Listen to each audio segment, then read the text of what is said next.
in New Providence, Bahamas. The thoughts, views, and comments expressed on this show are not necessarily those of the management, ownership, or production of Glory 93.9 FM. Today can be the turning point in your life by making a simple decision. Fundamental questions of navigation. Where am I? Where am I going?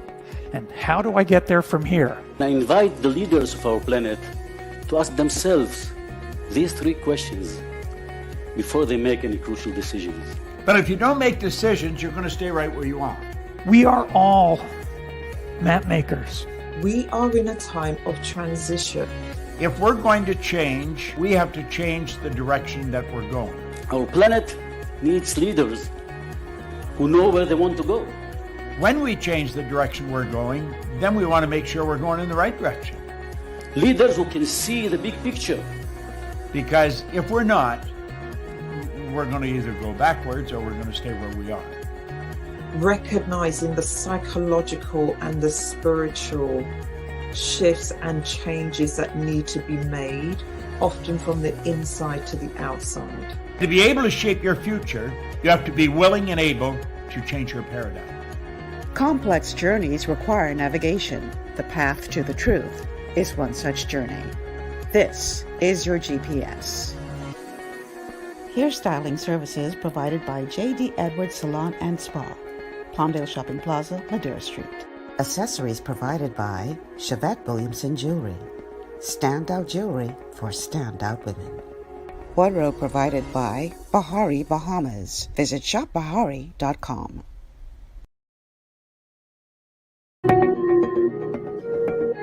Good morning and welcome to GPS Global Paradigm Shift on Glory 93.9 FM. I am your host, Michelle Malcolm, and it's always a pleasure to be in your company. Thank you so much for joining me today. And so I'm calling today's show, You Light Up My Life. The BPL Union speaks. And my guest today is the president of the Bahamas Electrical Workers Union, Mr. Kyle Wilson, who succeeded Paul Maynard to that position. He's a 15-year employee of the Bahamas Power and Light and a product of the Craftsman Apprenticeship Program at BPL, and has agreed to join us here on the show today. Mr. Wilson, welcome to GPS. It's a pleasure to be here today on this platform, and I thank God for my space here today, and I hope everything that is said and done here today would be to the honor and glory of the Lord. Amen. You're in the right place. This is Glory 93.9 FM, where you can actually say them kind of things on the air and not have people looking at you with their side eye. So welcome, welcome, welcome. Now, you guys have been in the news quite a bit, complaining. Some people will call it complaining. You call it agitating for what you believe are the rights of your members. I found a clip. This dates back from December of last year, where you were speaking to the media about some of the concerns that you have. Let's go ahead and play that clip. More or less than anything, is safety. That's my main pet peeve in a way. Because here it is, someone sent me a picture and said, Kyle, look at the conditions I'm working under. I'm literally talking about a chicken wire, right? A chair, a chicken wire and duct tape holding together a generator. And he says, I'm crying out to the manager for supplies. We're trying to get these things repaired, but this is what we have to do to keep power on. Meanwhile, there's a hose stuck in the generator, water flowing through the hose, going everywhere. You have a possible issue for a serious injury. And I said to him, I said, hey, listen, I know what you're doing. I know you're community-minded, especially the Family Island people. They're very community-minded. So the things they're going to do to keep power on and to keep things going is different than me here in Nassau. So I said, hey, do not put yourself in any unsafe position. It seems like they're hell-bent on just foreignizing our workload. And if you look at the amount of foreigners in BPL right now, and if you look at the fact that they gave that visa up about 3 years ago, they still have about more than half of those persons in BPL making big, fat, huge monster salaries, right? Each one of those salaries for those persons that they retained could have hired about 3 or 4 young persons per person. And there seems to be no exit strategy for keeping these persons on. We have 2 pension schemes, one which is non-contributory and now one which is contributory. But the one that is non-contributory is actually given better benefits than the contributory. So to me, that creates an anomaly that's unfair to the staff. I am prepared to exhaust every reasonable avenue that I can to get the issues done. But just let me say this one thing.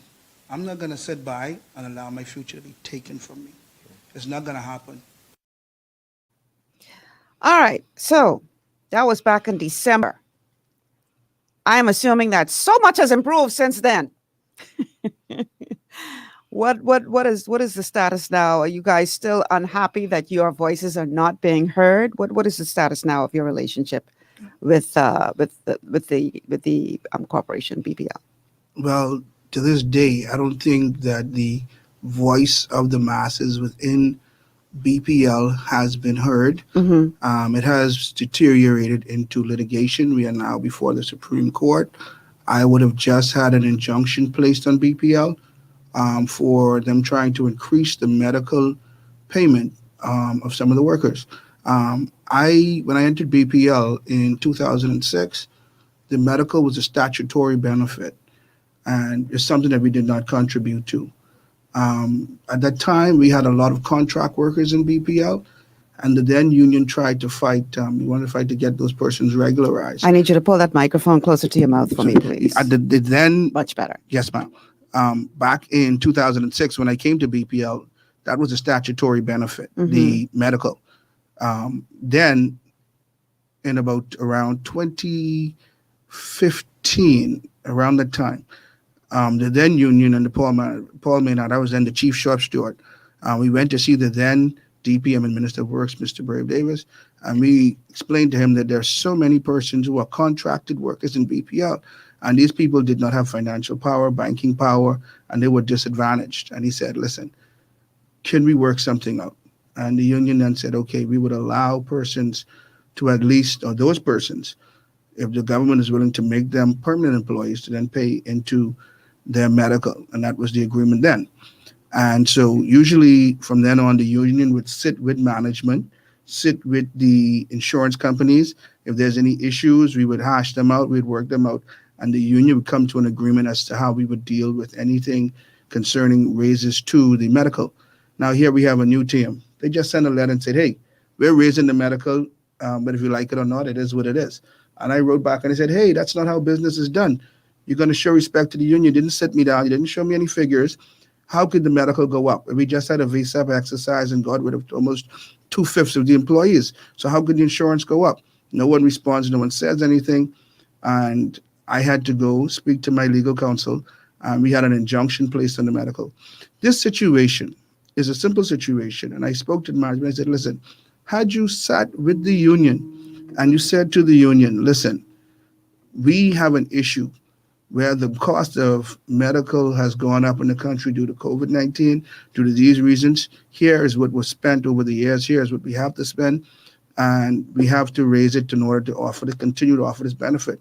The union is reasonable. And if I saw what had to be done, then I would have agreed. But they just did it without any respect to me, any respect to my union, any respect to my officers. And that is totally against the industrial agreement. And that is totally against the employment laws and the employment acts of the Bahamas. And so I had to go and have the courts put an injunction against it. Now, here it is. We are paying lawyers, high-priced lawyers, because I have Mr. Obie Ferguson, and I guess they have Higgs and Johnson, if I'm correct, representing them. These are some of the most high-priced, high-profile lawyers in this country. And this is an issue that could have easily been avoided had the management just shown respect to me as the president, sat with me, explained to me what's going on, and we could have come to an amicable agreement. Now it's costing hundreds of thousands, probably of dollars in costs and legal fees. Why? Because persons are just hell-bent on disrespecting the union. Well, hearing you say that, right? Some people may say, man, this sounds like an ego thing. He worried about people respecting him as the union president. How would you respond to that? No, it's not an ego thing. This is actually part of our agreement. Our industrial agreement speaks to us sitting down, showing respect to the union, and it's a benefit that's for the union workers. So if the benefit belongs to me and is paid on my behalf, You can't just dip into my pocket. You can't check your hand in my pocket and take money out because you feel like, come on, would anybody out there appreciate someone, just your employee, just taking salary away from you because they feel like it's something they want to do? I am not aware of what conditions and terms would have led to an increase, right? And so I could have sat down and said, hey, we are willing to accept this increase if you offer to us better terms and conditions. We don't have dental, we don't have vision, right? And so maybe if you offer dental and vision, maybe we would accept the increase. Or maybe we'd even say, you know what, can we get vision and dental if we even give a couple more dollars? But we have not had a chance to sit down. Okay, in the Bahamas, we operate under something called the tripartite system. It's like the trinity of labor. Mhm. You have the government, you have the labor, and then you have the employer. And in that system, you always ought to work together to ensure that the best interest of all parties is being carried out. You cannot cut one part out. You cannot. And so my situation to them is this. As president of the union, I represent the workers. I represent the will of the workers. I represent that industrial agreement. So you cannot go outside of that and not show any respect to me.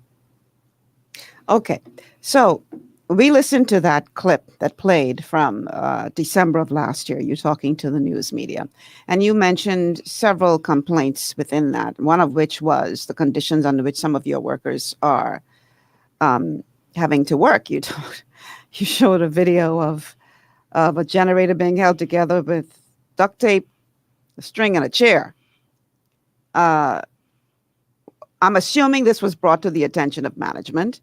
What kind of advancements have been made as it relates to improving working conditions for your members? From what I've seen, the constant videos and pictures that are sent to me, and I could even show you some off air, very little has changed. And if it has changed, management has not sat with me and said, Mr. Wilson, we heard your concerns and we addressed them. I don't even know if they're addressed. And there's still lots of complaints. There are persons in South Andres who said, Kyle, there's no bucket truck. I have to borrow Batelco's bucket truck. I have to either use a ladder or I have to use a flatbed truck, put a ladder on that truck and try to work. I don't even have a proper vehicle. They rent a car for me to do BPL's utility work out of a rental car. And I was like, what is going on? We don't have the proper equipment to even carry out these jobs. And these persons are expected to do these jobs. And they go above and beyond because they're community minded, especially in the family islands. You know, everyone knows everybody and they're going to put pressure on you to get it done. And so out of community, these persons go above and beyond, especially the safety measures to get these work done. And so the company seem hell-bent on disrespecting the union or putting their fingers in their ears or checking their head in the sand. They don't respect the union in terms of being equal. Maybe because I'm an employee, I may be a plant mechanic. And so they don't see Kyle, the president, different from Kyle, the plant mechanic. So they're looking at themselves as, hey, I'm a director. I'm a high-profile person in the company. He is just an employee. No, he is not. He is the elected official of the people who are brought forth to carry out their concerns. And you must respect that. And most unions, the president is detached from the company. So maybe if I wore the coat suit and drove the fancy car, maybe they would respect me differently. But because they see me in the BPL uniform as somewhat of a subordinate, they may say that, hey, we don't have to respect him. He's just a subordinate of ours. But no, I'm not. I am the elected president of the Bahamas Electrical Workers Union. We are on equal footing. So when you see me, you have to recognize that, hey, this guy is on equal footing being a president. He's elected. We're appointed, right? So he was elected. He had to go through things we didn't have to go through. Mm-hmm. So the persons, you have to understand, Abaco Tinago had to elect me. Just one person had to appoint you. But I had to be appointed by the entire electorate of that union. So you should show respect to the fact that, hey, these people know who they elected. And so that's the main issue. They probably just see me as an employee or someone on the totem pole, maybe sort of low as you go up. So they probably think that's something to take advantage of, but it's not. I am the elected president of the people of the Bahamas Electrical Workers Union. Mm-hmm. And so with that in mind, what would you like to see happen in terms of bettering that relationship between y'all? One of the things that can better the relationship is to relate to each other. That's the key word in relationship, is to relate. And we have to sit at the table. Ms. Malcolm, from I was elected president, the company has shown me nothing but disrespect.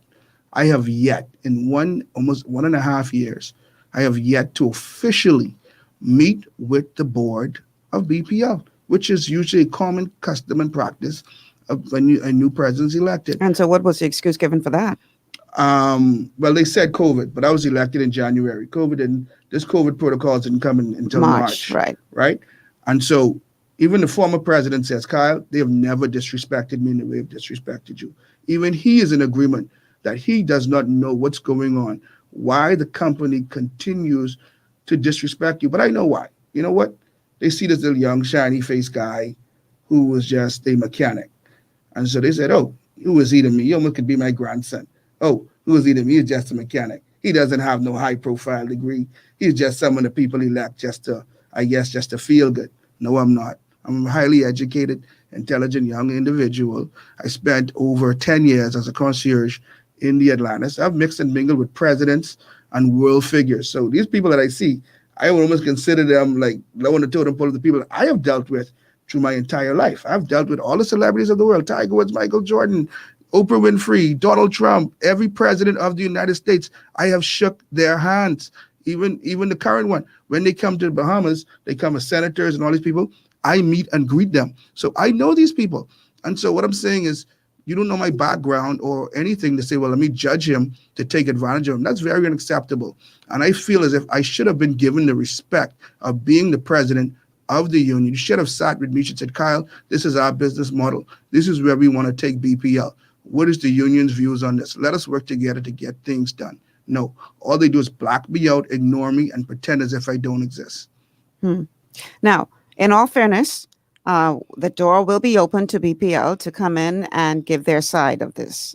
We have to be fair, and not just be one-sided in our approach. And so just so you know, we are going to give them the opportunity to come in and say what they have to say as well, so we can get both sides of the issue. So your membership, I mean, you know, the pandemic has everybody on edge. There's so much uncertainty out there. How is your membership feeling in terms of the security of their relationship with the corporation, considering all of the challenges that you seem to be having? Well, morale is very low. Persons call me on a daily basis and said, Kyle, I hate coming to work. I was like, you serious? He said, yeah. You know, outside of my family and having to come to work, that's the only reason I come. There was a very smart guy who worked in the IT department. And he said, Kyle, I can't take it anymore. And he just resigned and left, right? One of the brightest minds in BPL. He just said, you know what? I see no future here for me. I just see persons coming out of nowhere being promoted to positions that I don't think they're qualified for and being given opportunities that I, a longtime employee, would have not been given. And so he just up and quit. And I was like, that had me in total shock. And many others feel that same way, but maybe they might not have the qualifications and skill set to go to find employment right away, especially in this climate. And I feel as if because of the climate of labor, right, where jobs are now scarce, especially well-paying jobs with good benefits, a lot of employers are taking advantage of the climate and saying, oh, you're lucky to have a job. No, you're lucky to have a job too. You're just as lucky as me. You're no luckier than anybody, and you're not entitled to a job. Okay, so that phrase is a very disrespectful phrase to be telling employees that you're lucky. No, you're lucky that someone won an election and appointed you to carry out their mandate. You're the lucky one. Has that actually been said to your employees who complain about stuff, that they lucky they have a job, or it's just been intimated? I've heard it being said. I've heard it being said that persons ought to be happy, right? And I've heard it said from executive level that person should be happy to have a job. I'm not going to call names, but if I need to call names, I would. Well, maybe that would not be a good idea. Okay. Without the person being able to be here to defend themselves, that would not be a good idea. Wow. So one of the things that you talked about in the clip that we played earlier was that there is this heavy, well, I don't know if heavy is the right word, but that there are so many non-Bahamians who have been given all of these positions, very, lucrative positions, and in your view, you don't see where there is an adequate plan in place to move them out, to bring in Bahamians to do the very jobs that they're doing. Now, you are alleging, you are saying that there is insufficient or no training happening to make that happen. Explain what the problem is there, please. Okay. Ms. Malcolm, my first ever interview by the media, I was contacted and asked them, what's my platform? Mm-hmm. And it hasn't changed to this day. I spoke to the fact that I see so many young Bahamian men and women, intelligent young Bahamian men and women, sitting at home, sitting on the blocks, nothing to do, right? While I see so many foreigners in BPL and even other sections and other sectors as well. Because if you go out, I was driving home yesterday, and I would have counted over 50 to 60 plus men that I saw coming from the dock area, the Prince George dock, where I think they're doing some renovations, and they were all foreigners. And I speak to it in BPL as well. You have to understand, BPL is a Bahamian-owned and operated corporation. It is part of the sovereign wealth-generating power of the Bahamas. The same thing as Waterworks and the mighty BTC that has come down to nothing.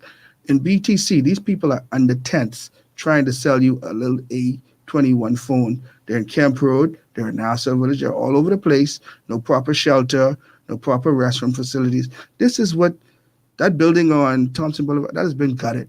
And I'm talking about years ago. Think about it. Person selling phone cards were making living and sending children to school and colleges just selling phone cards retail. And look what it has come to when we put it in the hands of foreigners. Am I lying, Bahamas? Think about it. And so what I'm saying is I don't want to see it happen to BPL.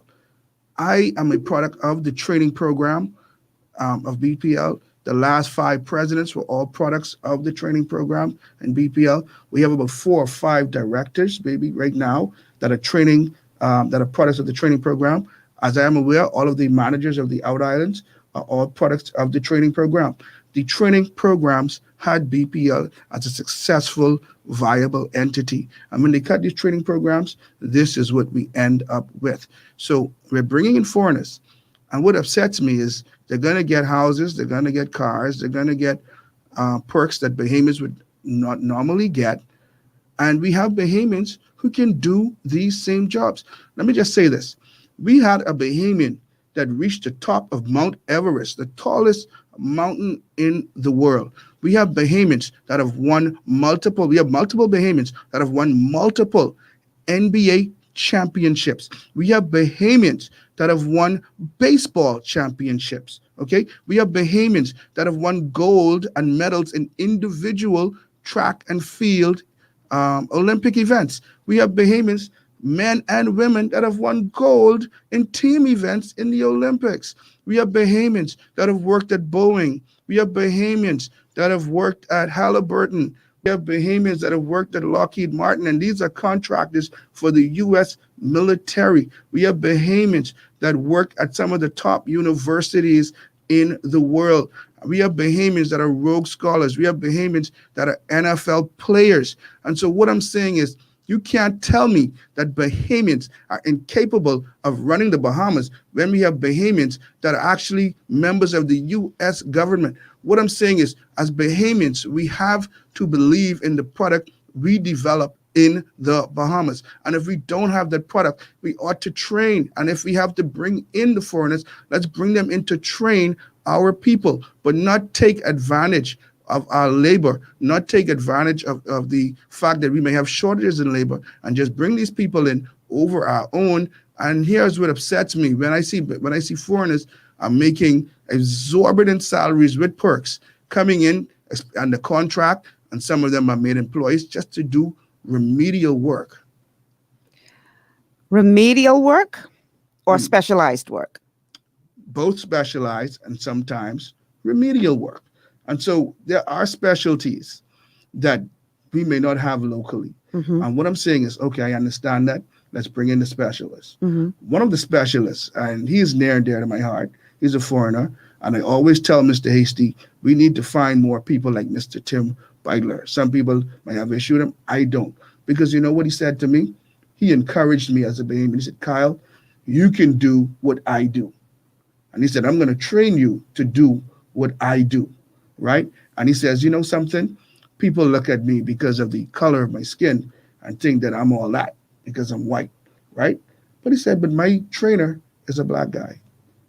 Most people don't know that the guy that I call when I don't understand something is a black guy. And he said, it's not about race or color, but people get caught up and think that because of color, someone's better than the next. He said, no, you can do or be anything you want to be. And he said, I'm going to encourage the CEO to let them know that even though persons don't have degrees, that don't mean they should be overlooked. Their experience alone speaks for something. And so even he said that he was going to go and speak to management and let them know not to overlook some of the best individuals just because someone don't have a paper. Man, people buy these degrees nowadays. They go away to school, play around, and probably spend a couple bucks, let someone do their test papers for them, let someone take their final exam, and they come back and say, I'm an engineer, or I'm an accountant, or I'm this, or I'm that. But you have people who have to prove themselves every day in the field. And I'm telling you, we have some of the best in the world that I have observed technicians in BPL. If you think I'm lying, okay, there's a new project that Sun Oil is doing. What did they do? The BPL managers that took the VSEP, they hired them. You look at it, the BPL manager took the VSEP, well, go to Freeport Power and Light, or Freeport Power. They have some of the BPL workers there. And if you go around the world, Florida Power, they have some of the BPL workers. So that goes to prove to you that we can do it, but we have to believe in us. All right, we're going to take a quick break. So much more we have to cover, so much more ground, because BPL, man, there's a lot of issues going on there, a lot of issues. And I want to get the union's take on some of it. So stay with us. We're going to take a break. And when we come back, we're going to continue the conversation with Kyle Wilson. We're talking You Light Up My Life today. It's all about BPL. So stay with us. We'll be back after these words from our sponsors.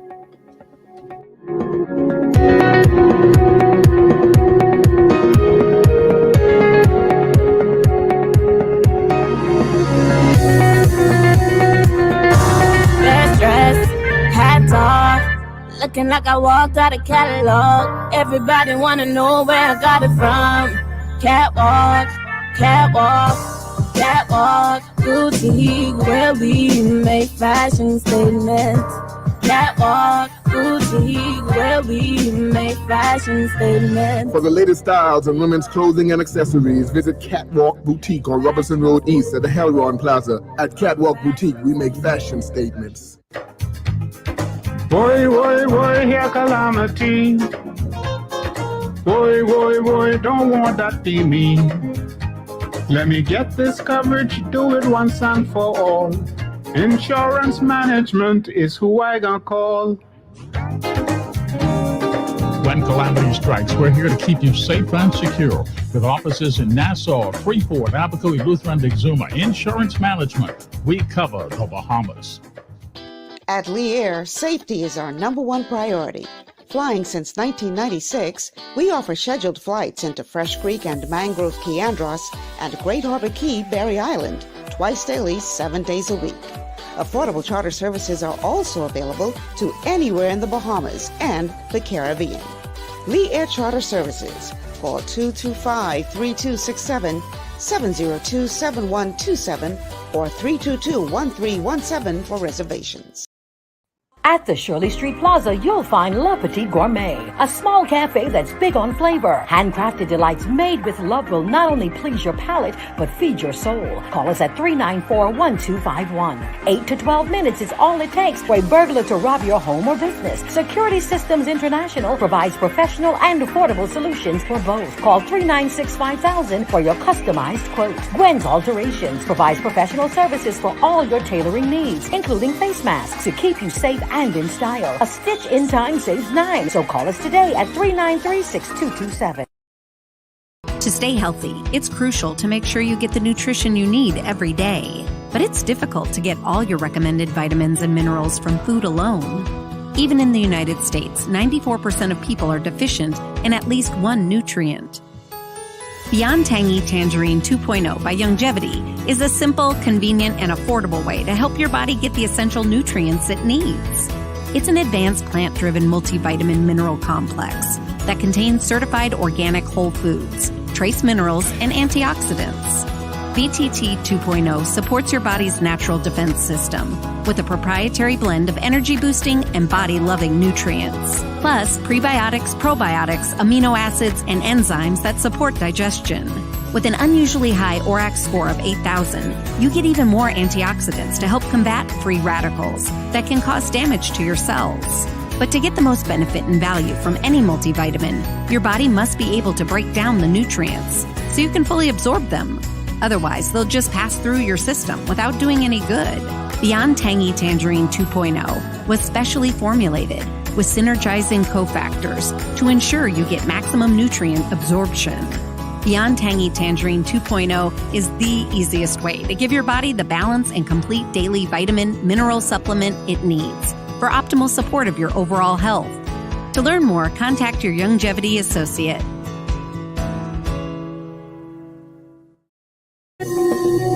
And welcome back to GPS, Global Paradigm Shift on Glory 93.9 FM. I'm your host, Michelle Malcolm, and my guest today is the president of the Bahamas Electrical Workers Union, Mr. Kyle Wilson. I'm calling today's show, You Light Up My Life. The union speaks, and clearly there's been a lot of discontent between the union and the management of the Bahamas Power and Light Corporation, so much so that the union has taken the corporation to court.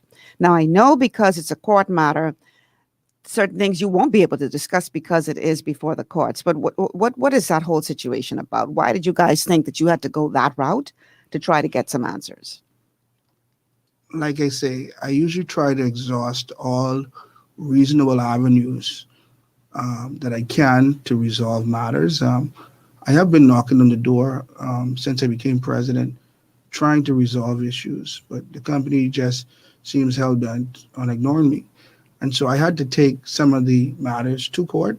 I often go and speak with the DPM, right, the Honorable Desmond Bannister, who's also the Minister of Works. And I've never done anything without first informing the minister of my intent, because I believe in having that type of dialogue with the minister. And he has been good to me. I'll be honest to you. And I tell people he's not always been in agreement with me, but he's been good to me because he's always been giving me a listening ear. Like I tell him, early in my presidency, I slept on his porch, right? Trying to get resolved to matters. And he has tried his best to resolve issues. And like I said, one time, unheralded, without media or without any fanfare, without letting anybody know, he said, "Okay, Kyle, I hear you. Okay. I'm going to come. Get the guys together. Let them." He said, "I don't want those rough guys who are going to rough me up." Now I said, "No, minister, that's just a perception." I said, "Now when the guys get rowdy, it can get out of hand. But I say, trust me, we got some very intelligent people here. And if you come to bring the facts, they will sit and listen." And he came.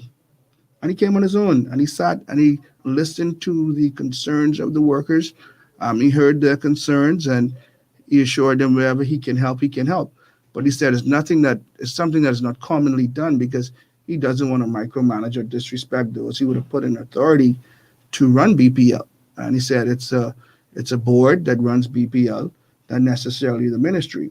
And so, but he is going to come in his capacity as the minister and hear the concerns and try to mediate the concerns as best as possible. And I would like to openly thank him for that. He has been a beacon of help to me. I understand that, operating, I say, in the tripartite system, you have government, you have the employer, and you have the union.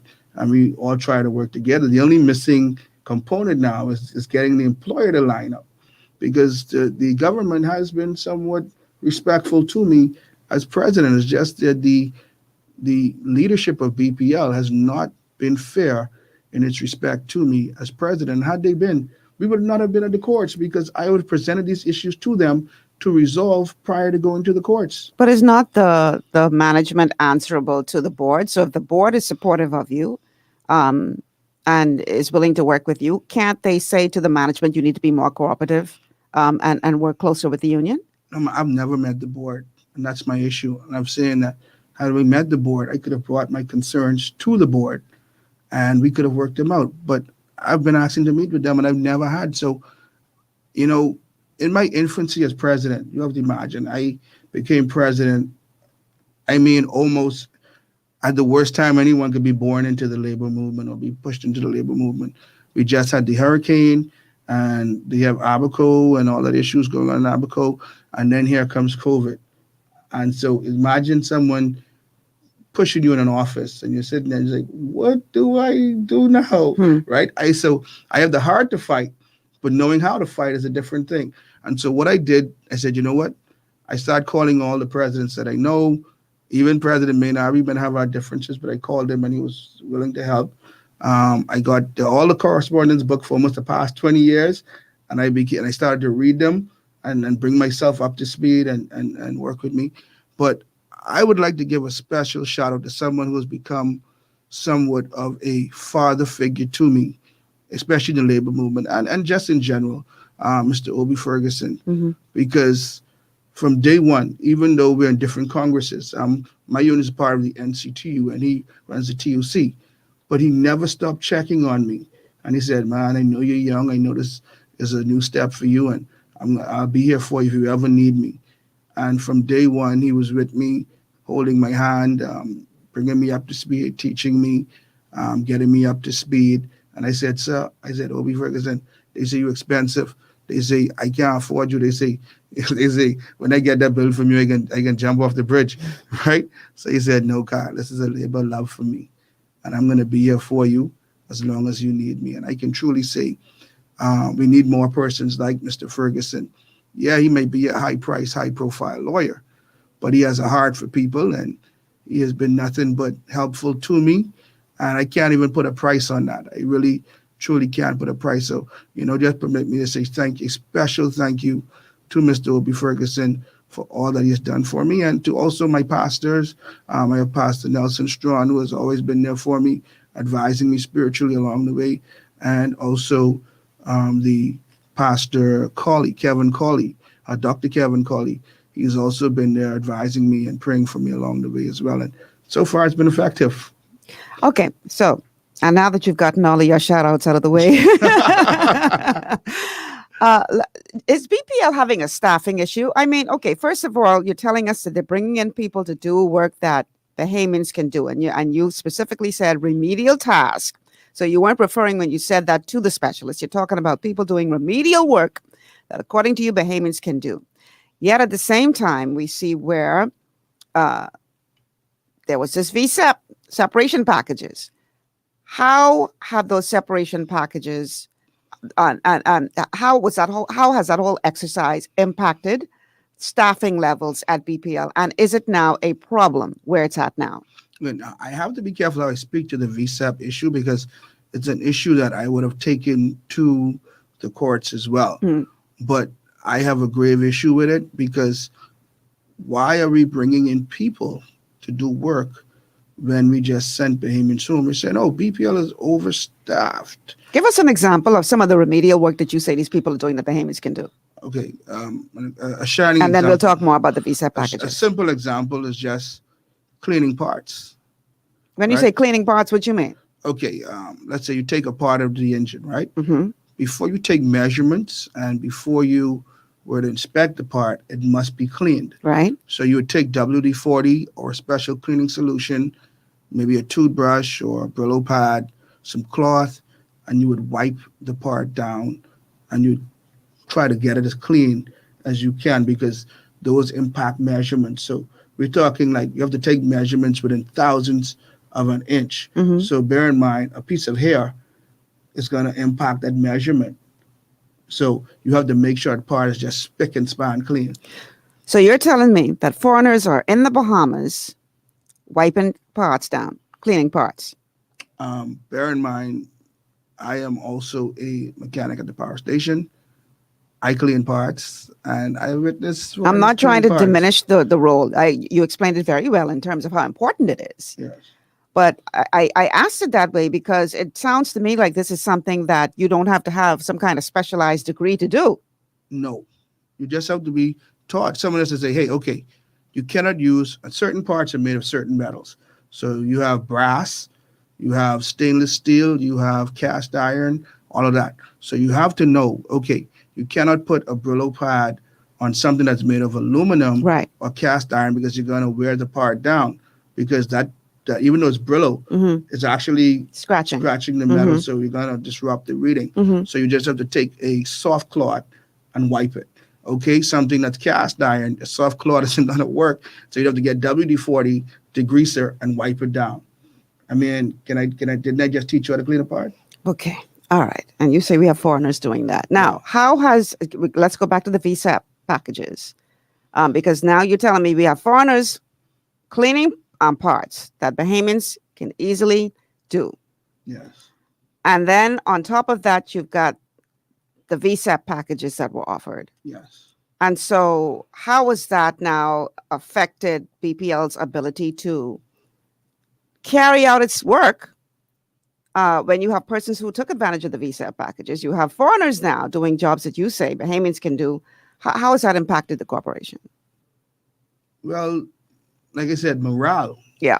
Morale. So you're not going to get the best of the persons if they're not feeling good, if they're not up, if they're hurting, or they're frustrated, or they're upset.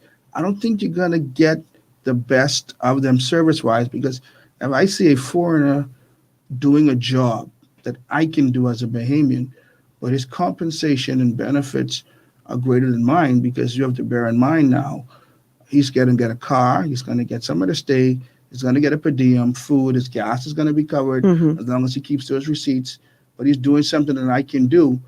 And so I'm saying, why not hire a Bahamian or give me some of those benefits to do that same thing?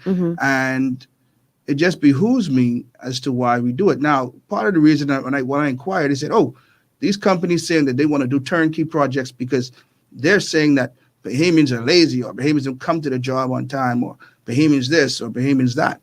Man, I would make up an excuse to live in paradise too.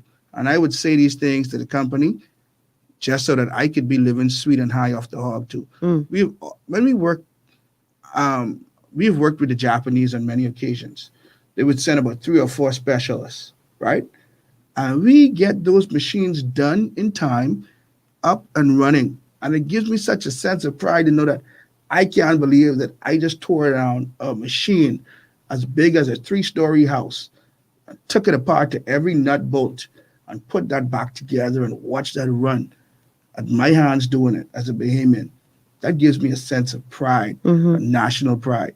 But when I look back and know that I can do that, but I see someone else doing my job, right? It upsets me, because it's saying that you don't believe in me, man. Give me a chance. Listen, I always tell them, listen, okay, if you give me an opportunity and I fail, I'm going to suck it up and say, okay, we failed.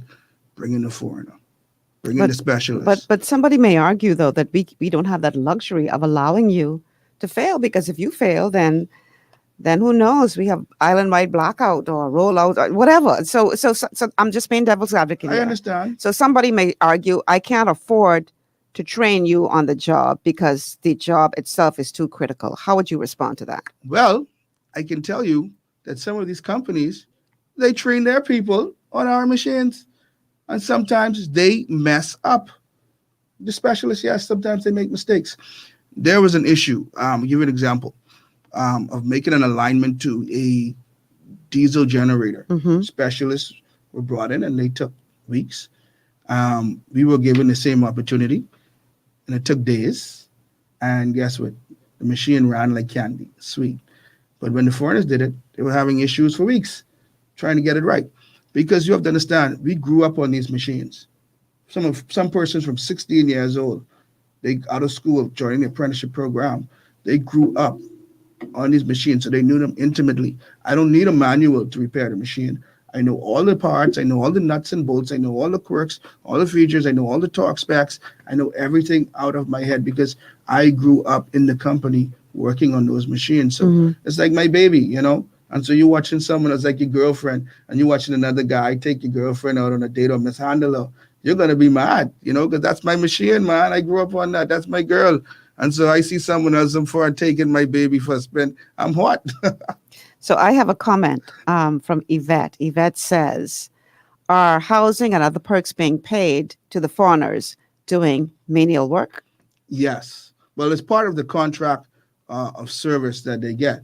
I mean, come on. When they come here, they got to have somewhere to stay. And let me say this. They stay at the finest hotels. They stay at the Bahamas, the Atlantises. Sometimes a few of them, depending on the contract, will stay at the Holiday Inn or so. But some of these guys stay These at people living in a hotel? Hotel. Wow. That's crazy. Sometimes some will stay in an Airbnb, but they get the finest accommodations. That's crazy to have somebody living in a hotel. Wow. Well, in all fairness to BPL, when, let's say, like I would have traveled, when I was in BPL, when I was in Bimini, and this is how I know they get some sweet perks, because I was at Resorts World. And so I was at a nice hotel. So yeah, but see, the thing is, I used to work at Resorts World. So the thing is, a lot of government, okay, on a small island like Bimini where there's very limited housing, a lot of government people would end up living in in the villas that were part of the Resorts World complex. Correct. Well, that's actually not Resorts World. That's Bimini Bay, because Bimini Bay and Resorts World were partners. So that is different, because you're talking about a limited amount of housing available on a small island like Bimini.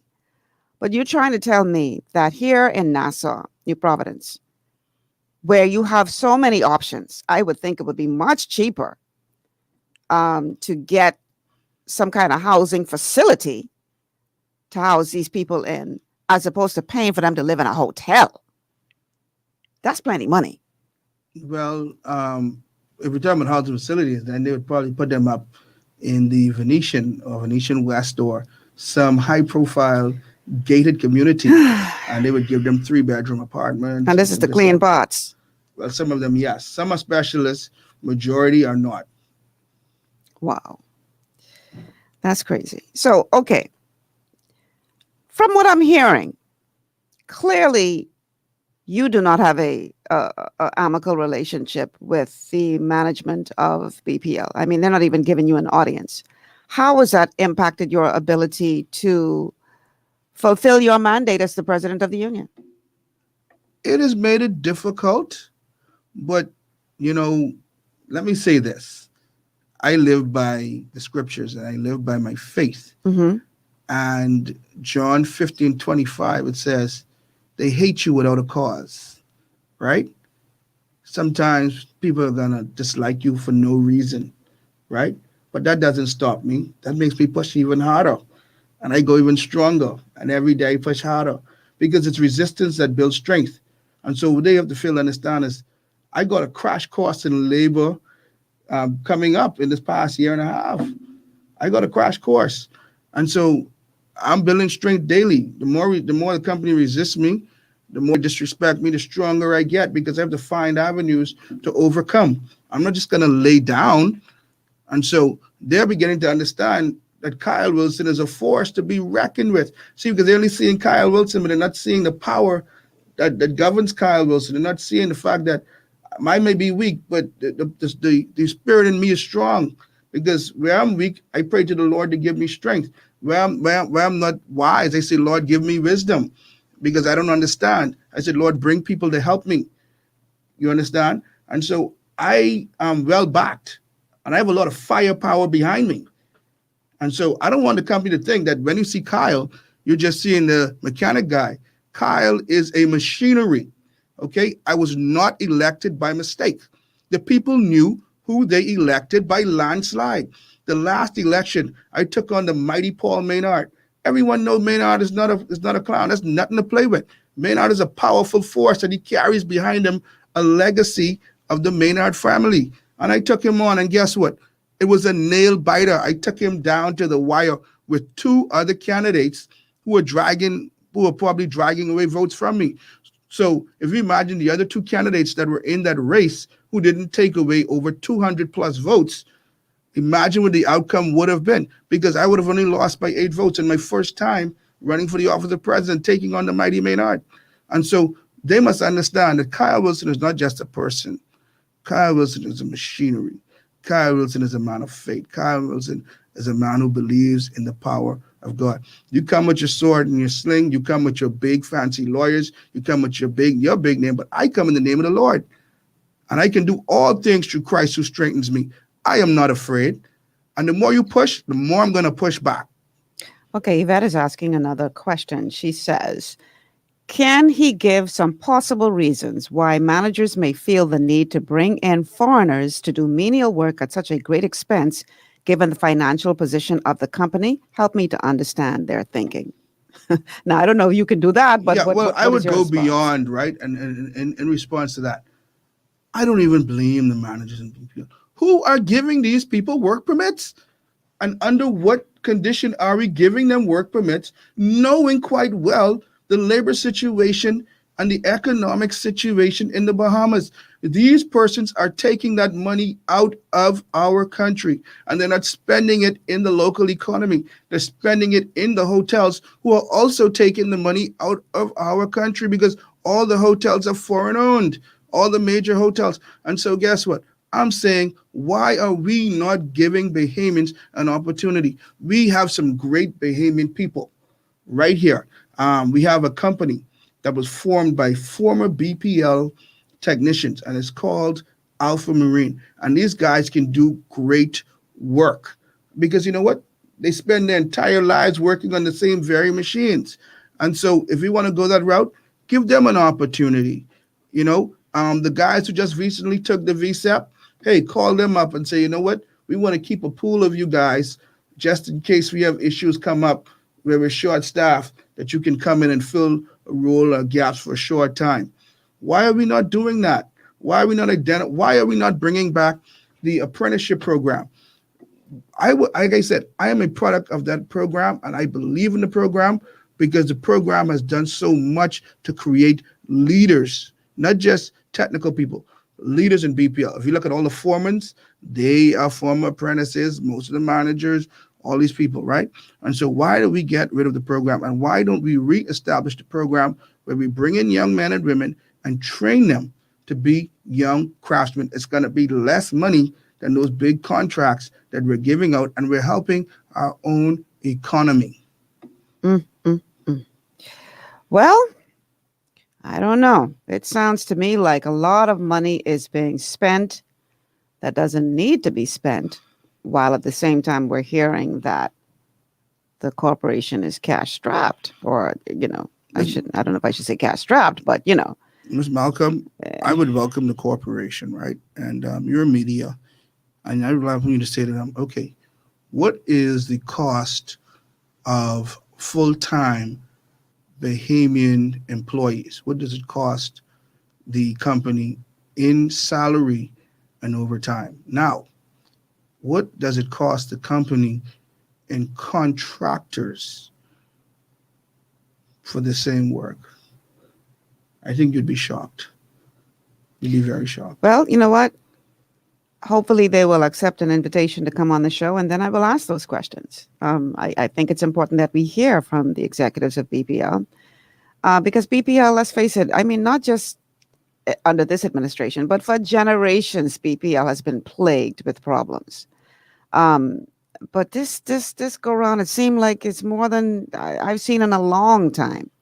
And I think it would be very, very good for us to hear from the management of BPL about what their initiatives are, and have them answer some of these questions that you're asking today.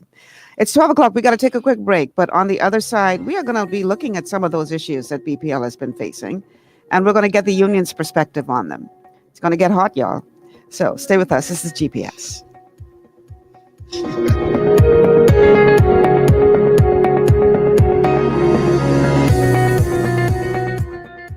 Located on Carmichael Road, Divine Designs Hair Boutique is a haven for women and men looking for professional beauty services. Our state-of-the-art and contemporary equipment creates a relaxing ambiance for you to enjoy while we cater to you. Need a hairstylist? We cater to all types and textures of hair for care and styling. We even have a barber on duty. Need a nail tech? Our technicians provide a range of nail services, including the latest trends. Unwind in one of our massage chairs while you get your pedicure. With our reasonable rates, friendly staff, and over 20 years of experience, you will be in great hands. Call us at 823-1669 or 698-1025 to schedule your appointment. Want to be pampered? Want to be slayed? Let Divine Designs make your day. Looking for an extraordinary junior high school with caring, qualified staff and affordable tuition? Then come visit us at Elite School of Excellence, an affiliate of First Step Academy. ABECA-focused and Ministry of Education approved, we foster discipline, integrity, and wisdom while molding our students for success. Call us at 341-8846 or stop by First Step Academy Schools on Fire Trail and Soldy Roads for more information.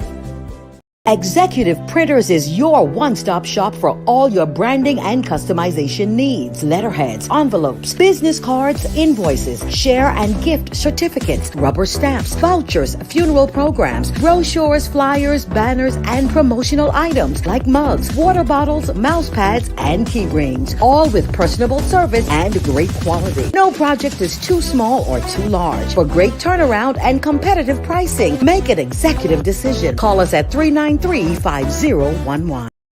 Escape from the city life to Bacon Air Beach Resort in Pirateswell, Mayaguana. Relax in one of 16 air-conditioned rooms just steps away from the ocean. Enjoy scrumptious dishes in our waterfront dining room. Sip on a tropical cocktail, or if you must, stay connected with wireless internet. Nestled on one of the most beautiful beaches in the Bahamas, Bacon Air Beach Resort offers a unique vacation experience. For reservations, call 339-3726 or 463-0182. Understanding your microbiome, also known as your gut ecosystem, can change everything you thought you knew about nutrition, digestion, immunity, and metabolism. Keeping your gut ecosystem healthy and balanced is essential. Ultimate Microbiome by Longevity was specifically formulated to optimize this ecosystem. It provides the advanced support your gut needs through prebiotic, probiotic, and postbiotic supplementation. Our unique blend of probiotics includes Lactobacillus and Plantarum, healthy bacteria that can help prevent harmful bacteria from taking over your gut.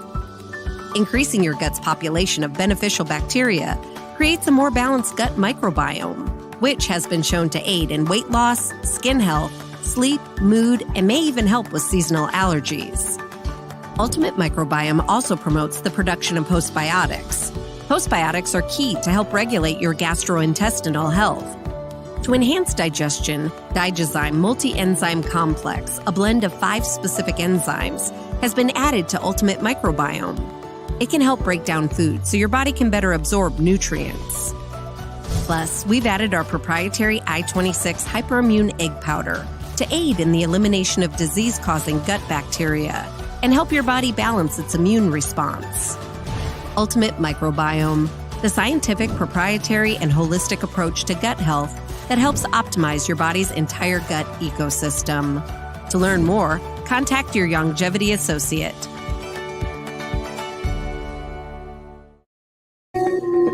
And welcome back to GPS Global Paradigm Shift on Glory 93.9 FM. I'm your host, Michelle Malcolm, and my guest today is Kyle Wilson, who is the president of the Bahamas Electrical Workers Union. And we're talking about BPL and their relationship, the managerial relationship with the union.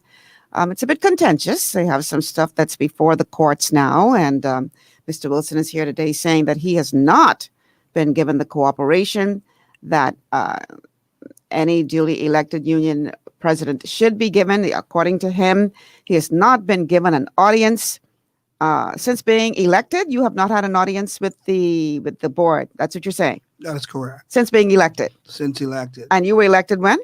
January 30th of 2020. Now, isn't the whole idea of the union and the management for them to work together to try to better operations at the corporation? Isn't it, aren't they legally bound to cooperate, at least to have an audience with you? What is the situation there? Can they continue to ignore you without repercussions? Yes, they are somewhat legally bound because we have an industrial agreement. Relations Act. Not right. even industrial. There's a law called the Industrial Relations Act that Right. mandates Okay. that we ought to work together. Not only that, we have an industrial agreement, like you said, that mandates that we ought to work together. Mhm. You know, coming here, I would have received a letter stating that, oh, we have some persons who decided that they're not being recognized for the work they're doing above their job description, and the company sets out to say we're going to discipline them if they don't do what they ought to do, and then they give me clauses out of the book as to why they're going to discipline them. Mhm. Well, I said, well, who disciplines the company When they don't have do what they're supposed to do. constantly been breaching my agreement, and I have to take them now to the Supreme Court, who look what I have to go through to get their attention. But they feel as if it's okay for them to call out these issues and call out these clauses when they break the agreement, and they're quick to punish. But they don't even want to sit and recognize that, hey, we have damage. You know something? And this is why I give respect somewhat to the CEO, Mr. Hasty. This man has been the only person to recognize one of the issues that I brought forth, and he actually offered an apology. And he said, Kyle, you know what? I understand you. You know what? If we're wrong, I'm sorry. And I said, you know something, Mr. Hasty, I'm going to set this issue aside because it's not really a major issue that disrupts the day-to-day operation or takes advantage of labor. So I'm going to set this aside simply because this man was big enough to, and I was angry. And he could say, you know what, I'm the CEO. Who's this guy to get angry with me? But he said, the Bible said, kind word turns away wrath. And when he apologized, it's like it all dissipated. And I sort of set that aside simply because he was man enough to recognize that they made a mistake, and he actually apologized. And they said, that's sometimes all it could take. Why do we have to go to courts? Why do company have to now pay Obie Ferguson, pay these high-priced lawyers that they have to combat Mr. Ferguson? And very few can when it comes to labor law. And so they have to understand that you don't have to go down that road. If you had just simply sat with me, recognized where you were wrong, and said, Kyle, I think we're wrong here. I'm going to listen to your position. If we are, we apologize. Let's sit and work it out. But hey, these guys seem hell bent on saying, hey, I'm going to show my backside. I'm going to check my head in the sand. I'm going to put my fingers in my ears. And I'm just going to ignore him and just hope that he goes away. Well, guys, guess what? I'm not going anywhere anytime soon. I have another 20 years in BPL, and I'm not going anywhere until I see there's a proper labor relationship in BPL. Otherwise, I'm going to be here for a long time fighting for the rights of the workers. So the fact that you have had to take the corporation to court to get your matters settled, the fact that according to you, they have not given you an audience in over a year, what does that say, or how does that speak to the state of labor relations in the country? It's a bad look. The other day, I was watching the news. You know, I keep up with the news and read the papers. I realized that I thought I was on. I thought it was only me, but then when I heard the guy from the Prison Officers Union almost verbatim saying that what I'm saying, disrespect, anger of the workers, they're not being treated right. When I look, I hear the tertiary education people saying the same thing. Sometimes I hear Miss Belinda Wilson say the same thing. I'm just hearing union after union. So I said, hey, there's something afoot here. It's not just my union. This is probably an attitude of the leadership or the government of the day. Why? Because why are everyone, even the corporation at ZNAS, the same thing? The Bahamas Public Services Officers Union had the same issues that I have, right? Where they're trying to force the payment of these life insurances on them. And so I was like, wow, this seems to be a universal theme. So I don't know if these people are getting together and deciding how they're going to treat unions, but let me say this. Unions ushered in the modern Bahamas, okay? So Lyndon Pinland, his first job was the lawyer of the taxi cab union, okay? It was the Burma Road riots that created change, or started the change in the Bahamas in terms of the fact that people weren't treated right, and they took it to the streets. And that helped to usher in political change. And modern history speaks to the fact that labor could have decided with the UBP or with the PLP to break the tie. Labor gave the tiebreaker, labor, to the Progressive Liberal Party. And that's Sir Randall Fox and Sir, I think it's Brennan. I can't remember his first name, but I know Sir Randall Fox and Brennan. They decided to join with the PLP. They turned away what was then called a blank check. It's sad history. They turned away a blank check, labor, to side with the PLP to usher in a new era for Bahamians, right? Mm-hmm. And so I am shocked that labor is being treated the way it is treated, right? When labor would have done so much to bring in the modern day Bahamas that we have today. And it behooves me, to be honest with you. When, like I always tell people, Labor Day, people, we go and we have drinks and you go behind the trucks and there's music and everyone is dancing, having a good time. Nice holiday. Right? Mm-hmm. But you have to understand, when those labor leaders marched in that day and time, they didn't march with no drinks and they didn't march, no music. They marched for change It was in the serious country. business. Mm-hmm. They marched to make a difference. And so I'm not a big fan of the music and dancing. I'm a big fan of marching for change. And I think we may have to remind the people in power that the power of the people is far greater. Because sometimes people forget. They say, if you don't remember where you come from, you're going to end back up there. And I want to remind our leaders, please do not disrespect labor, man. It's labor. Some of your moms and dads were taxi cab drivers and straw vendors and teachers and laborers just like us who sacrificed so that you can ascend to where you are. All right. So don't forget the sacrifices that were made by labor to make the modern Bahamas what it is today. Please treat us better than you're treating us. Powerful. Okay, now we all sat back and we watched the drama. It was almost like watching a soap opera. All the drama that was going on with BPL and the board resigning and people breaking off, running after sending these long letters. And it was just like, what is going on in this corporation? What do you have any updates on what is happening as it relates to the Shell North America deal?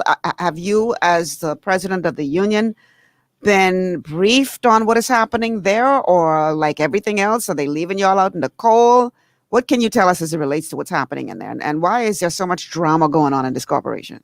Okay, on the 4th of January of this year, for the first time, the then chairman made an attempt to bring us up to speed. Mm-hmm. To be honest with you, I really know little to nothing about the deal.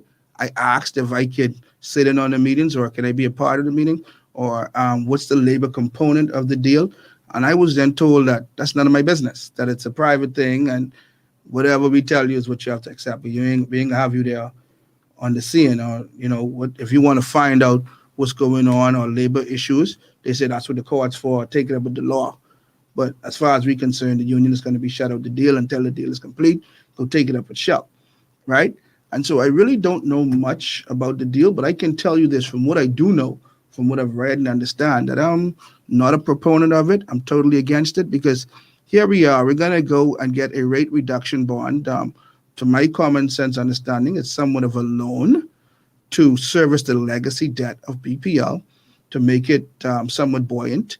We're then going to build a power station that is going to be to turn, I guess, LNG, liquefied natural gas, a regasification plant, and produce power. But we're going to give it to Shell for over 25 years, and I stand to be corrected.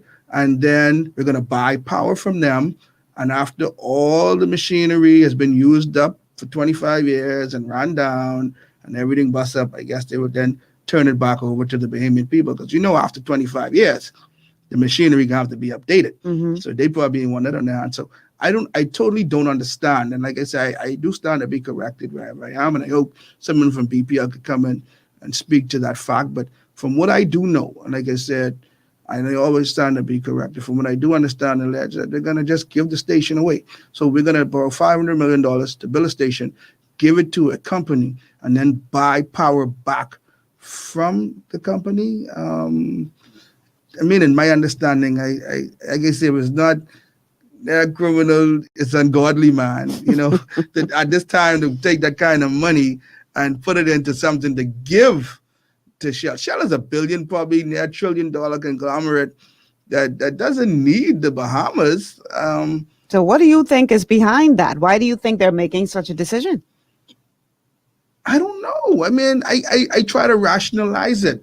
And this is why I feel like we need a national commission on energy that's separate from any government power that can steer the national plan for energy outside of government. Because when you have government changes, let's say God forbid, or God welcomes, or whatever the situation is, a new party was to take place, they're going to come with their new plans. And after millions of dollars would have been spent towards something, they're going to come and scrap that, probably pay off that company, whatever's in the agreement, and going to start anew. And it's going to take more than 5 years to turn the energy sector around. And then here comes another party. It seems as if Bahamians now, I guess, they're short fused when it comes to parties not moving right away on the ideals and ideas as promised. So they're going to move you quick, unless you could break off, come with the womb running and get done what you have promised. Bahamians are going to almost be ready to switch you. And so we're going to end up in this cycle of back and forth that's not going to benefit the Bahamian people. What we need is an independent body that is going to be in control, or a czar or something that is going to control energy, the energy sector in the Bahamas, and steer the energy sector outside of political prowess.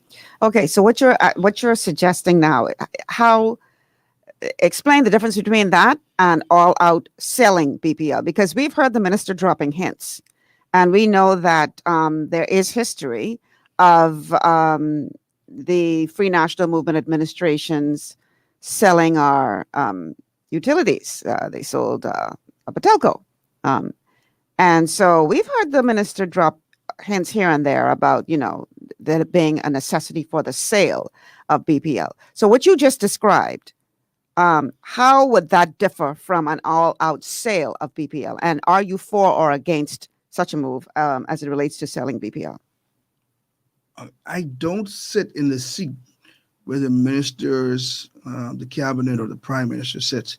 So to make a judgment against what they're doing outright would be sort of unfair. But from my situation and my seat as the president of the Bahamas Electrical Workers Union and as an ordinary bill-paying Bahamian, I am against the sale of it, because it takes, well, you have to understand, energy supply is what generates the modern lifestyle, right?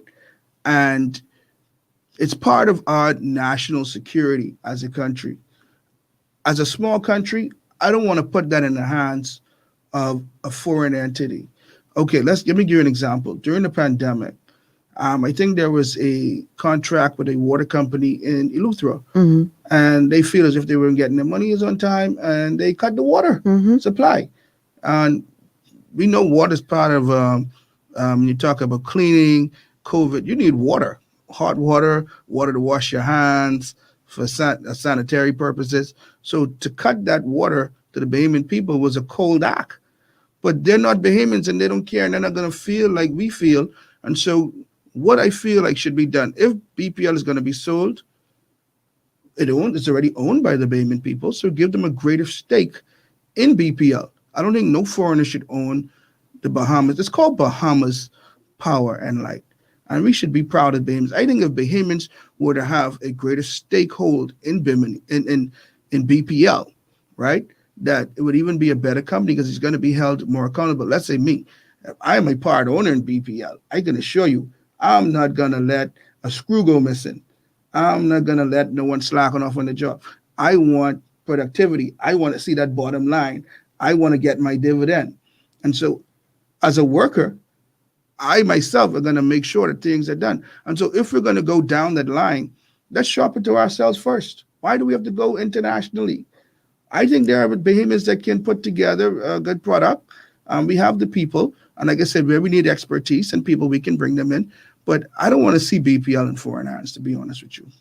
There are some concerns, though, that there are a group of Bahamians, from what I'm being told, who would like to do exactly what you're suggesting. But people are concerned about who's making up that party, and whether or not it would be any different than selling it to a foreign entity that, in terms of it being these same oligarchs again who are going to be benefiting greatly from such an arrangement, and quite frankly are benefiting now. Well, I got to be careful how I say this, but there is some question as to what will happen if this goes through the way that it seems that the government is pushing it to go through, because there's a certain family that will benefit greatly financially. And I'm trying to be very, very careful and diplomatic how I say this, because I don't want to get the station sued.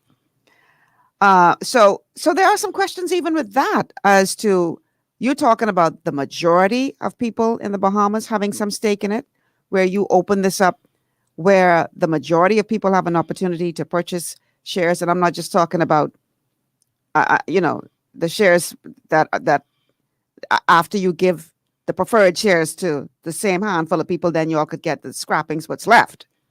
I'm talking about people having an opportunity, masses having an opportunity to truly enjoy a piece of this pie in terms of truly having ownership. Is that what you're talking about? Yes. And to combat the part you say of just certain and select people getting preference, this is where antitrust laws should be implemented to prevent certain groups of people from being strong arming the economy or being strong arming the Bahamian people. Well, they should only be able to own so much in the GDP. And so you can have these antitrust laws that would prevent that. And it should be say, well, okay, you can, if you're worth so much, then hey, let's give it to persons who are worth this amount to help bridge that gap, right? A caring, concerning government wouldn't just say, you know what, let's give more to those who have. Let's try to give to those who don't have. And you can say, well, okay, if a share is $3,000, Kyle, you only have 1,000. Michelle, you have 1,000. John, you have 1,000. You can create a portfolio, and you can come together, and you can put your 1,000 together and get a share. And maybe we can and work things like that. But I'm not saying that to shun persons just because they have wealth from investing more. But there is a perception in the Bahamas that things only go to those who have, and the ordinary Bahamian is overlooked. I agree with that perception, and I think that laws ought to be made that would protect the smaller man. So I want to read a comment from Bertha. Bertha says, the Bahamian taxpayers were carrying BPL for too long now. They either need to get it together or sell it. I am tired of these high energy bills. Suck my teeth. How do you respond to Bertha? Okay, let me give you an example, Bertha. With Batelco, has your internet price changed? Has your usage changed on your cell phone? Has the prices dropped since they sold it? Do you think that a foreign company is not profit-driven? The government is not profit-driven, The government, that's not their business. It's to make sure provide reliable energy, cheap energy supply. And I think that they try their best. But you want to give it to a foreigner who is just bottom line incentivized, and he's going to be trading this thing all over the stock market. So we're going to start off with this owner, and then that owner, and then the next owner, and then it's going to be trading all over the place. And there's no guarantee. No one's ever can guarantee you. And right now, you have to understand, let's look at the price of oil worldwide, right? Oil's going up. And if you look at the policies of the new American administration, it's anti-oil, right? And the prices are going up. I don't think anyone could promise you cheap electricity that is fossil fuel based. They can probably promise you cheap electricity that is renewable based, but as BPL stands as a company that is more or less fossil fuel based, I don't think that no one could guarantee you, even if it's privatized. I think privatized, it may go up because the government subsidizes a lot of what takes place in BPL, let's be honest. And so without that government subsidy, that is going to be passed on to you. So be careful what you wish for, because you just may get it. Interesting sentiments there. Okay. We have a comment from Yvette. Yvette says, Freedom of Information Act needs to be fully penned and enforced. And she also says, BPL officials must be blamed. They are paid to properly manage the company. Then the next group to blame would be those giving out permits. I guess she's referring to what you spoke about earlier, all of the foreign persons doing jobs that you describe as menial, that you say Bahamians can easily do. Well, here's the thing, going back to this whole question of the sale of BPL. I'm glad you say give it away, because that in essence, because our leaders are so poor at negotiating, that's in essence what they do. They gave Patelco away. They gave that away. Because when you look at what they paid for that, and then what that company turned around and sold it for, it is criminal. I mean, it's just disgraceful that we can't seem to negotiate with salt when you're talking about selling these corporations, and yet the people turn around and, like you say, it passes from hand to hand to hand, and they make, a truckload of money off the same corporation that you decided to give away. And I think this is what a lot of people are concerned about when it comes to BPL. I don't, quite frankly, trust these people to negotiate nothing on my behalf, because they have proven themselves to be lousy negotiators. So why should we be comfortable hearing now you hint about, we gotta get rid of all of these corporations out of the hands of, and I'm paraphrasing, the government, and try to sell them to the private sector. I don't have confidence in you to do that, because y'all have proven yourselves to be wanting when it comes to your ability to negotiate effectively.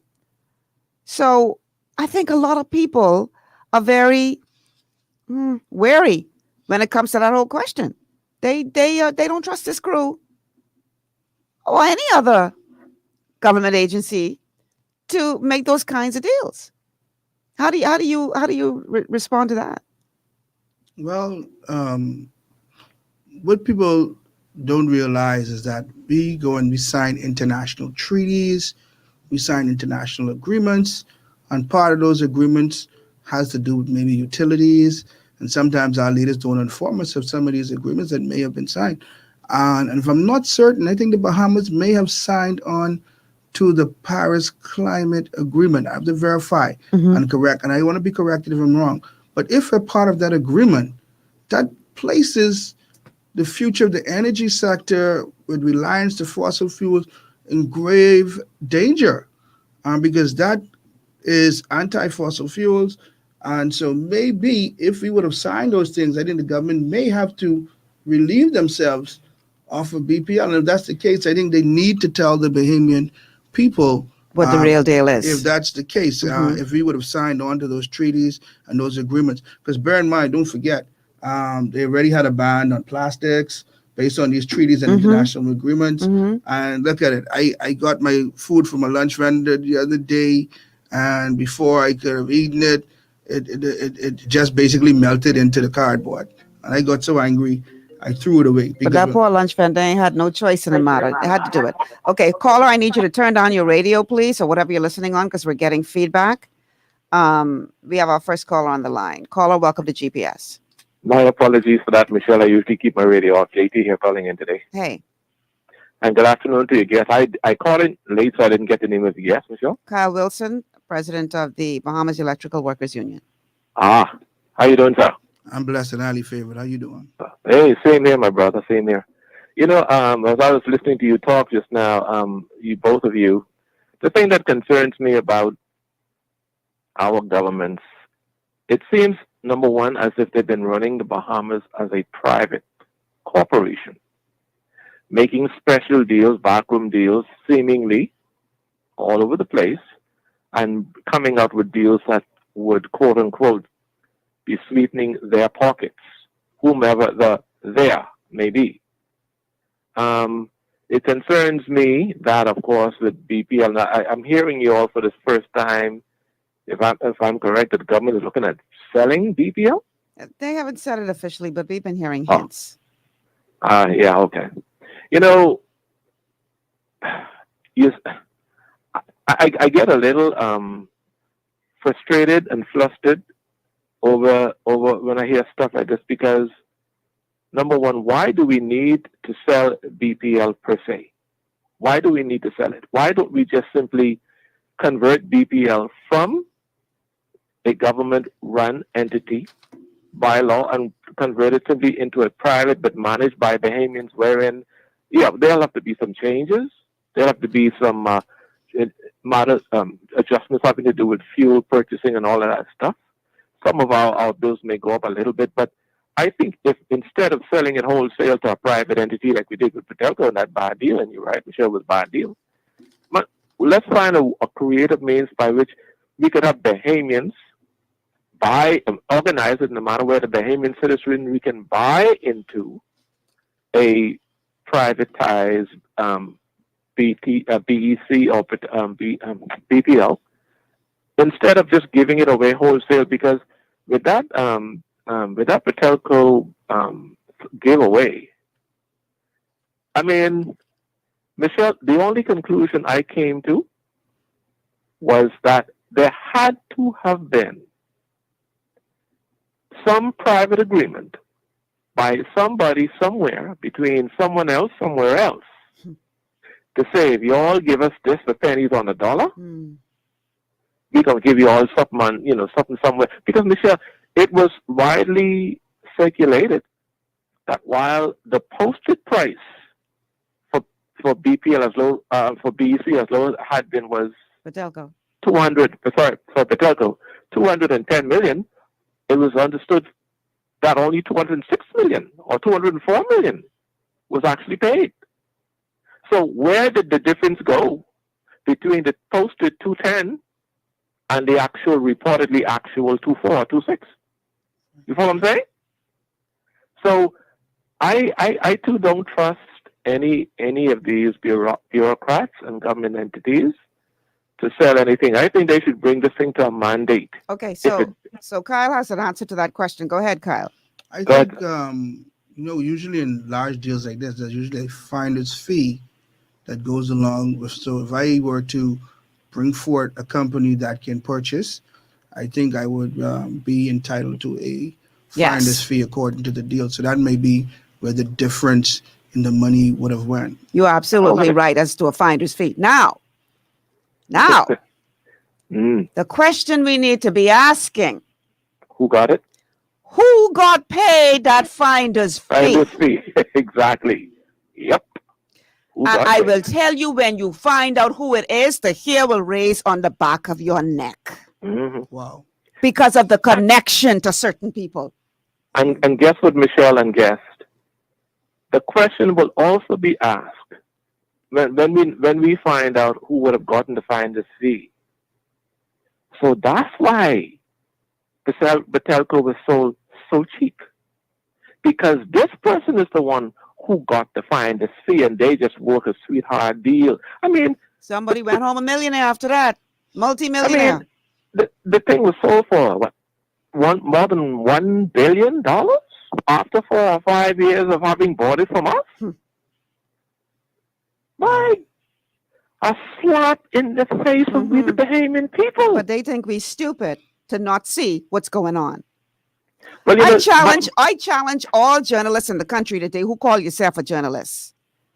Do some investigative reporting and find out who got paid that finder's fee and report it. Now, some of them might be scared for their job. Yeah, they probably would. Yeah, they probably would be But these are scared. the kind of questions what we need to be answering in this country. True. Because one of the things that I what annoys me is when these people put themselves up to be these holier than thou, and we're the good guys, and the other guys are so full of corruption, and you're just as corrupt or worse because you're doing these underhanded things. Yeah. And trying to make yourself out to look like choir boys and girls when you enriching yours I think it's these are the ones who came up with the terminology of family, friends, and lovers. Go do your research, follow the money, and find out who get paid a finder's fee. Because Michelle, there is no way Patelco, that the government of the day, the Ingham administration at the time, could have actually not made a better deal than that. Of course. There's no way they could not have made Either a better that deal. or they are the most incompetent people to walk the face of this earth. But keep in mind, that was the same crew that said before they became government that time around that they were not going to sell Patelco or the majority interest in it. Then they turned right around and sold the majority interest in it. And see, that's why you can't come to me right now dropping no hint about maybe it's time we should consider selling BPL. Go sit down. Because y'all trying to run that same game again. Yeah, exactly. What y'all running us with Patelco? Y'all think we stupid? So what I would suggest, and in this economic hard times, so many Bahamians, they probably wouldn't even want to hear this, but I suggest we form a national development corporation that is 80% owned by the masses. Each of us invest, say, $10 a piece, and I'm being a little extreme in this hypothetical here. Mm-hmm. But let's say in this hypothetical that we can raise, say, 50, 60, 70, $80 million. I'm sure BPL is worth more than that. But my point is, if we could raise that kind of money as a people through a corporation that is properly managed by private sector, James Smith being, of course, in my view, one of the persons probably ahead because he is one of the most respected financial brains in this country. And then we use that $50 million and we try to either raise monies on the international market or we raise monies right here, and then we as a people buy BPL and we set it up and we convert it into a not a fossil fuel hog, but turn it into an alternative energy power generating entity wherein bills will go down and stay down. I think if we could package a deal like that to make that happen for this country, everybody at the end of the day, in my humble opinion, would be happy. And I'll hang up and listen to the rest of you. All right. Thank you so much for calling. How do you respond to that caller? What I would like to add is that recently, last year, fuel prices plummeted. I mean, to almost nearly $1 a barrel, where it's like once 100 and something, it plummeted almost negatively. And I think if we would have taken advantage of that, if there was a mechanism for the Bahamian people or the government to have taken advantage of those fuel prices then and lock in, probably say hedge or lock in those fuel prices for so many years, we would be in good footing. And also, if we're ever considering a sale of BPL entirely or in part, I think what was promised by our leader, our national leader, our Prime Minister, the Honorable Hubert Alexander Minnis, is to have that audit. I think BPL needs to be audited first to find out where the company is hemorrhaging, how the money is being spent, before we could get so we could say, okay, we have a remedy. We just realized here we're hemorrhaging money in this sector. We're hemorrhaging money over here. And if we can repair those hemorrhages, maybe BPL could become more than buoyant, and it could be pumping monies back into the treasury. Instead of monies coming out, it could be pumping in. So I think that audit that was promised, I hope that we do get that audit, that we could find out how the monies are being spent, how can we fix BPL through that audit. It would help.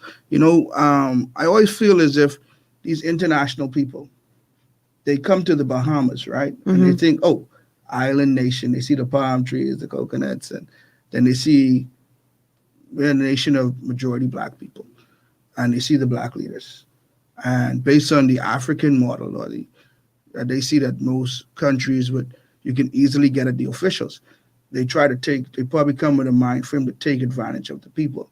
And that's what scares me when we go with the foreign. And case in point, we have a guy sits next to our prime minister of the Bahamas and puts a signature on a paper on national televisions with reporters and cameras right next to him, and therefore tries to forge a signature.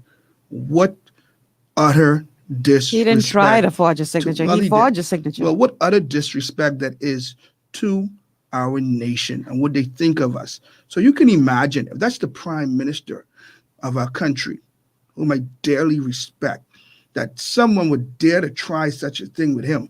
You can imagine Mr. with executives of BPL. You really believe that the people sitting in that room didn't know that man was forging that signature? You really believe that? Sometimes, whether ceremonial or not, people would just bypass things and not take strong notice. Sorry, but what I'm saying, I'm buying that. They knew. I'm just saying, They maybe knew. they did, right? But I'm just saying, I'm just giving the benefit of the doubt because I would hate to believe someone would dare to try that with one of our leaders. So you can imagine what they would try to members of these corporations or what takes place. We got to take a break, y'all. Time is gone. Only 19 minutes left in the show, and we still have some other issues to get to. So we're going to take a quick break. We got to pay our bills, y'all. We got to get our sponsors' ads in. And then on the other side, we're going to continue the conversation with Mr. Kyle Wilson, who is the president of the Bahamas Electrical Workers Union. You light up my life. Y'all remember that song? We're talking BPL today. Stay with us. This is GPS.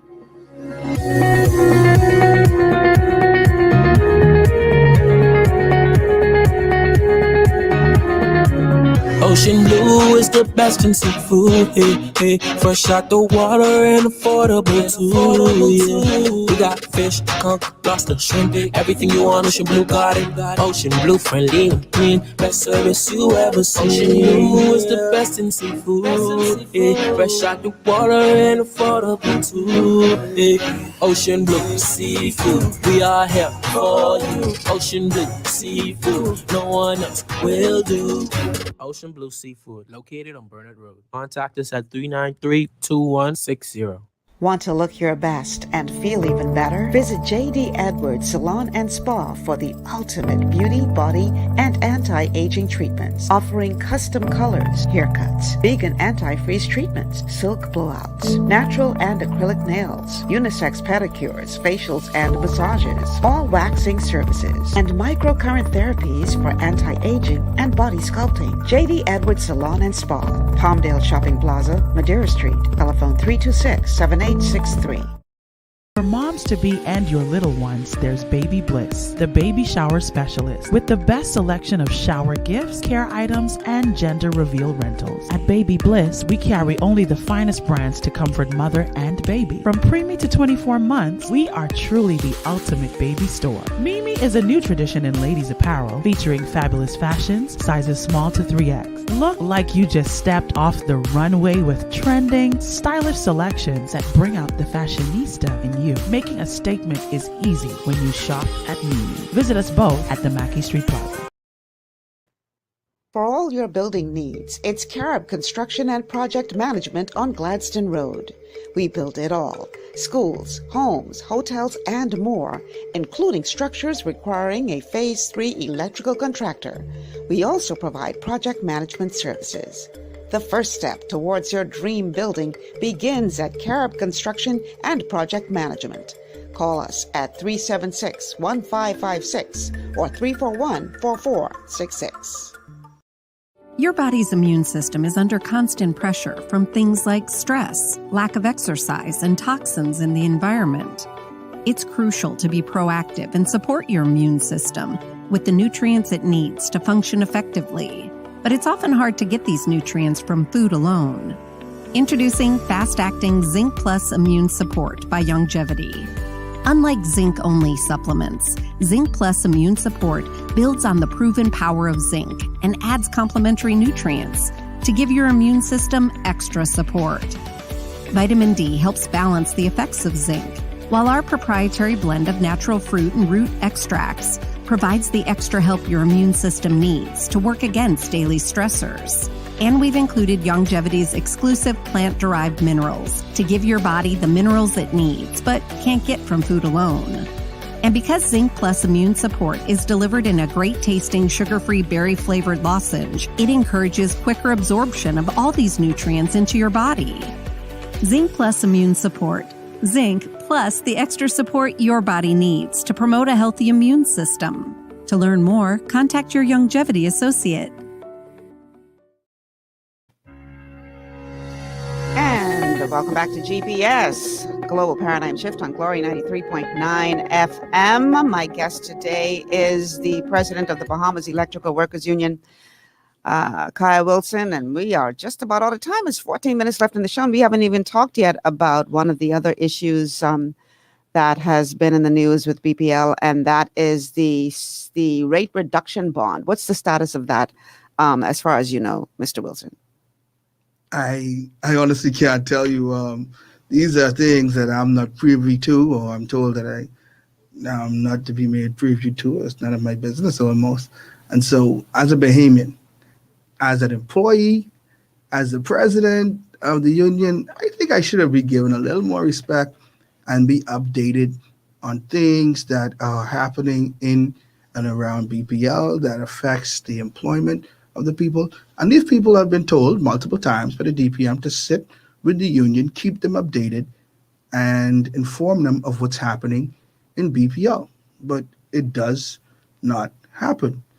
Okay, and so for me to find out these things, I have to have them legally written, right? And so that's such an expensive venture, and it was depleting the union's funding to always have to go, and because we're sort of cash strapped to some degree, and so I had to think of innovative ways to try to get funding. And this is someone said to me, I said, you know what, we need this agency shop. And someone said to me, Kyle, many previous presidents prior to yourself have tried and failed. Some of them are some of the most popular presidents. I said, listen, I don't care. I am going after this agency shop. I have faith and I have belief that we can get it. And once we explain to the people the purpose of it, they're going to fall in line.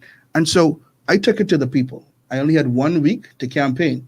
1 week, because you get a notice from the Minister of Labor giving you a date, because you don't choose the date.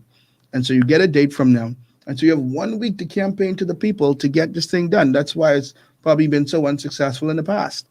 And so I spent sleepless nights, 24 hours on the phone, calling people, calling the islands and asking for help. Everyone that ran for president against me, I called them up and I said, listen, I need your help. You know, I know you got people that are loyal to you. I have people that may be loyal to me. I need your help. This is not about me. This is about the greater good of the union. And we were able to succeed in this term where no other term or president or administration in the union has succeeded before. And I would openly thank the people of BPL for that vote. We got probably 99% of the vote giving us agency shop. And what it does, it institutionalizes the union to the fact that everyone who is a member of the junior staff would have to pay an agency fee to the union that would help the union with administrative issues. And so because of that, when that comes into stream, it's going to give us more leeway to be able to even do more legal battling with the company, because this company, I guess they're trying to run out the clock or run out our finances with issues, because everything that has done, that I've had success with, has been done only through legal means. And I don't think we have to get there, man. It should never have to go there. And I'm openly making an appeal to the leadership of BPL. Kyle Wilson, right? I'm speaking to myself, is a reasonable person, God-fearing, reasonable person. And the only wants what is fair and just. And we should never have to take and air our personal laundry out to the public. We can deal with these issues in-house. Just respect the union leadership. And I should not have to be making that appeal. That's something that's automatic, because here and then you have the previous leader saying, hey, I didn't get this pushback. Why are you getting it? But you know something? I realized something. It's about light. BPL is about light. I guess sometimes when darkness sees light, it runs. And so maybe because I come to shed light on issues, maybe because I'm a fighter and I stand up for people, right? Maybe they have an issue with that. But you can't just run from me. Sit and talk to me. I'm a cool guy. But, you know, like I said, my light is not one that's generated by engines or by turbines, but my light is generated through the power of God. And I believe in God. I'm God-fearing. I don't operate like the average Christian. Say, I don't wear a coat suit and a tie. I don't go around just screaming Jesus, Jesus, Jesus. I try to let my light so shine by the way I live. Sometimes I do get angry. Sometimes I may use a bad word here or there, but the next day try to correct my behavior. If I've wronged someone, I ask for forgiveness. I apologize. And that is why I take kindly to Mr. Hasty, because he was willing as the CEO to apologize where he felt there was an issue. And so again, we can sit down and we can work together. Michelle, in Genesis 11, God said, let us go down and see what these men are doing. And when they went down, he said, I have to confound these men, separate these languages, because there's nothing that they can accomplish when they work together. We can accomplish great things. And I'm speaking to the leadership of BPL. If you sit and work with the union of the day, if you go to the day of Pentecost, they said they were all in one place and of one accord. And what happened? Great things happen. Great things can happen when we work on one accord.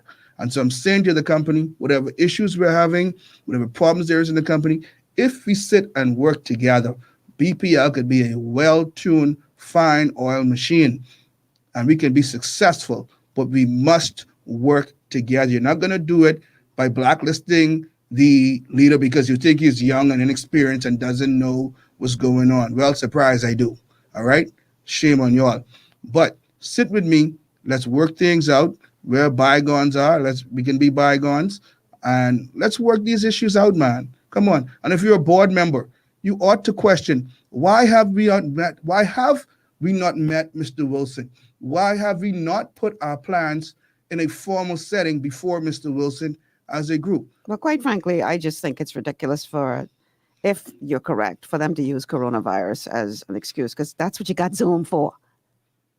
I totally agree. You don't have to meet in person. Nobody is nowadays. That's what you got Zoom for. That's what you have for virtual consult. Come on, man. I think it's unconscionable that you have not been given an audience from January of 2020. We now in April. I think that's the highest level of disrespect, quite frankly. Because no matter how you feel about somebody, if it is your intention to work together to make the corporation better for all, then the least you could do is have a meeting. And again, the excuse of, well, coronavirus, that's a load of crap, because we all know that the whole world has gone virtual when it comes to continuing to do work. You can't just not do work because of the coronavirus. Go virtual. But it's unconscionable to not meet. I don't understand the logic of that. We only got a couple minutes left in the show.